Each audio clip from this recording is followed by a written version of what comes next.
Manuel. Umurku 5 tahun ketika penyerbuan itu terjadi. Kudengar ledakan berdentum-dentum dari arah pelabuhan dan asap membumbung dari balik atap-atap rumah.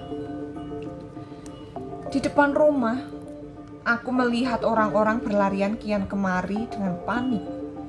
Kapal-kapal perang menembak. Kudengar seseorang berteriak sambil berlari. Suasana ini tak akan pernah kulupakan selama hidupku, karena sejak itu terenggutlah kedamaian hidup kami. Aku tak tahu lagi kapan kedamaian yang sebenarnya akan datang lagi ke kota kami. Kulitnya hitam, rambutnya lusuh, keriting, dan agak kemerah-merahan. Seperti juga saya, barangkali ia kesepian. Meskipun begitu, saya berada di tempat ini karena pekerjaan. Tadi, begitu masuk, ia langsung duduk di sebelah saya, meminta segelas bir kepada bartender. Tidak berapa lama, ia sudah mengoceh. Aku masih memandang asap hitam yang membumbung itu, ketika dari dalam rumah ibu keluar sambil menggendong adikku yang masih bayi. Ibu menyambar tanganku dan berjalan bergegas mengikuti orang-orang lain yang makin lama makin banyak berjalan berbondong-bondong menuju ke satu arah. Kemudian aku akan tahu kami semua mengungsi. Di langit kulihat pesawat memuntahkan pasukan payung, sementara tembakan dari arah pelabuhan masih saja terdengar. Orang-orang berjalan kaki membawa barang-barang seadanya. Banyak di antaranya hanya membawa pakaian yang melekat di badan. Malam makin larut di bar itu. Seorang pemain gitar mendentingkan Django Reinhardt. Saya menatap Manuel, begitulah ia memperkenalkan diri. Tampaknya ia tidak mabuk. Engkau tidak mabuk? Apa aku terlihat seperti orang mabuk? Tidak. Jadi aku tidak mabuk. Ia menenggak lagi birnya, lantas melanjutkan cerita. Ketika kami sampai di luar kota, hari sudah senja. Ku ingat langit senja yang temaram kemerah-merahan itu, bagaikan menenggelamkan kehidupan kami yang sebelumnya selalu riang ke dalam kegelapan pekat malam yang sesekali diterangi cahaya roket yang ditembakkan untuk memusnahkan kami. Perjalanan itu adalah suatu penderitaan bagiku. Namun kelak akan kusadari betapa tak terbayangkan penderitaan macam apa lagi yang akan kami alami kemudian. Sepanjang jalan pesawat-pesawat tempur memburu kami dalam kegelapan. Kami, rombongan pengungsi yang beribu-ribu orang itu, kacau balau bagaikan semut yang ketakutan. Bir di gelasnya tandas, begitu pula gelas saya. Kami minta pitcher. Ini bukan karanganmu, kan? Apa aku bertampang seperti pengarang? Tidak. Jadi aku tidak mengarang. Bir yang berbusa-busa di bejana itu tiba. Manuel pergi ke toilet. Saya sulut sebatang rokok, tetapi segera saya matikan. Menurut pemerintah, merokok itu berbahaya bagi kesehatan. Bukankah pemerintah selalu benar? Begitu Manuel tiba, ia menyulut sebatang. Saya peringatkan dia. Menurut pemerintah, merokok itu berbahaya bagi kesehatan. Manuel tersenyum. Memang pemerintahmu selalu benar, katanya. Saya ingin menanyakan sesuatu kepada Manuel, tetapi ia telah melanjutkan ceritanya. Entah berapa kali aku terjatuh, terinjak, dan terseret sebelum akhirnya lepas dari pegangan ibu.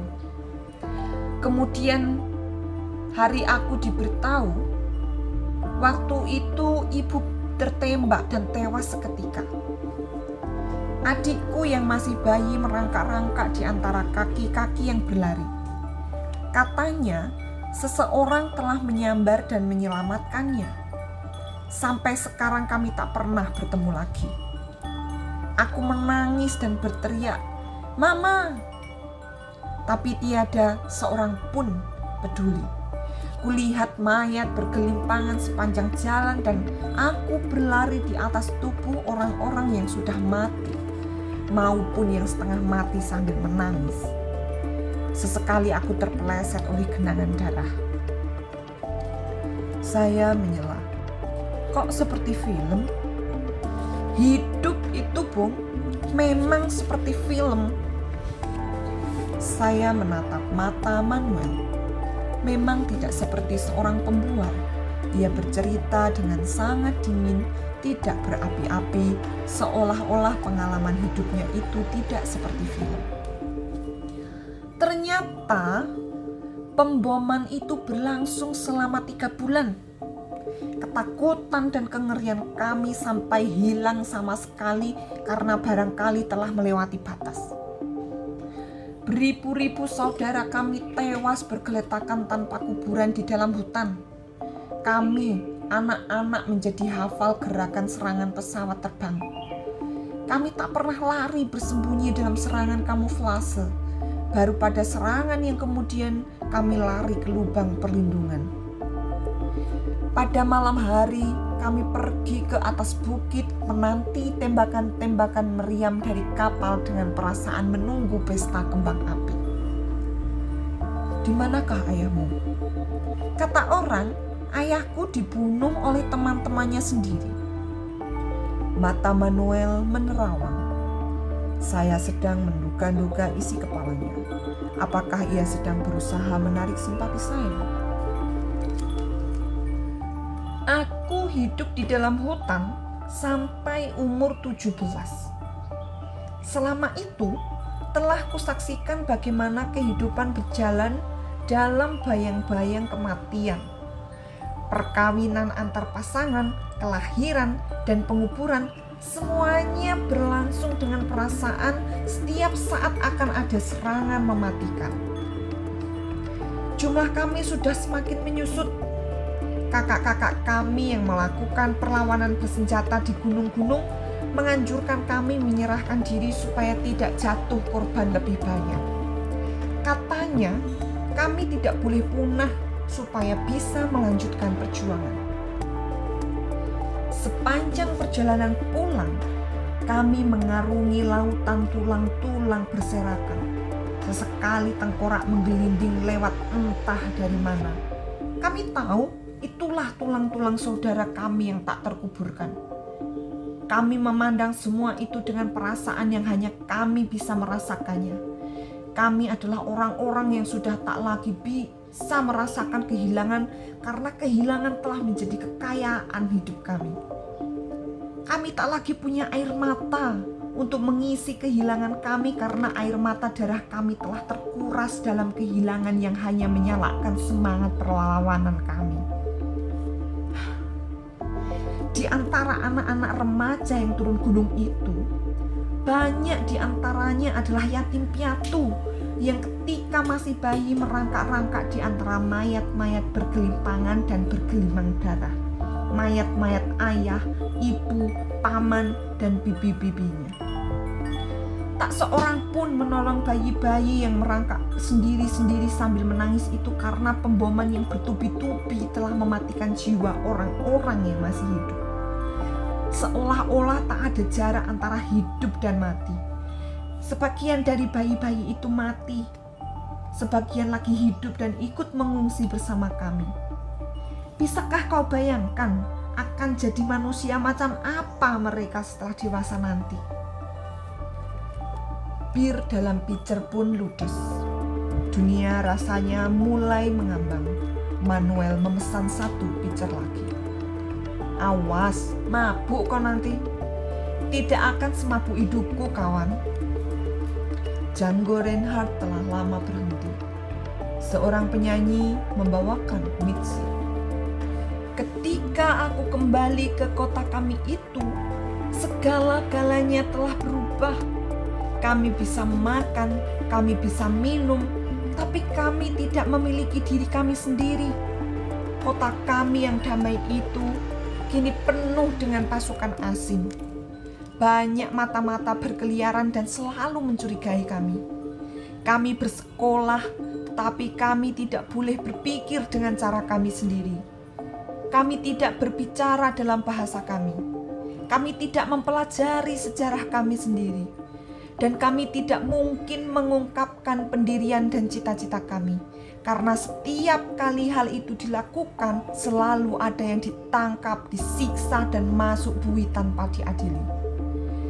Kami bahkan begitu sulit untuk mengadakan pesta seperti adat kebiasaan kami karena setiap pertemuan orang banyak dianggap sebagai persengkongkolan. Orang-orang dicurigai menurut selera sendiri dan diinterogasi berlangsung dengan cara yang kejam sekali. Tak cukup dengan bentakan, ancaman, dan pukulan. Nenekku, kau tahu? Nenekku yang sudah berumur 74 tahun diiris kulit pipinya dan disuruh makan kulit pipi itu mentah-mentah untuk ditanya seperti apa rasanya. Perut saya tiba-tiba mual. Lantas apa jawaban nenekmu? Seperti daging manusia. Saya pergi ke toilet. Brengsek si Manuel ini telah mengeluarkan segenap sirloin steak yang saya makan tadi. Betul-betul brengsek. Berapa umur kau, Manuel? Hampir 21. Kenapa? Saya pikir ia berumur 30. Apakah penderitaan membuat seseorang bertambah tua? Tapi saya tidak mempunyai kesan bahwa Manuel menderita. Ia seorang yang tabah dan pemberontak yang tabah. Sepanjang pengetahuan saya sebagai intel, adalah pemberontak yang paling berbahaya. Sayang, ia kurang hati-hati malam ini. Barangkali seperti juga saya, ia sedang kesepian. Perjuangan begitulah, toh tetap harus dilakukan dalam kesendirian. Sorry Manuel, engkau ditahan. Jakarta, 21 Agustus 1992.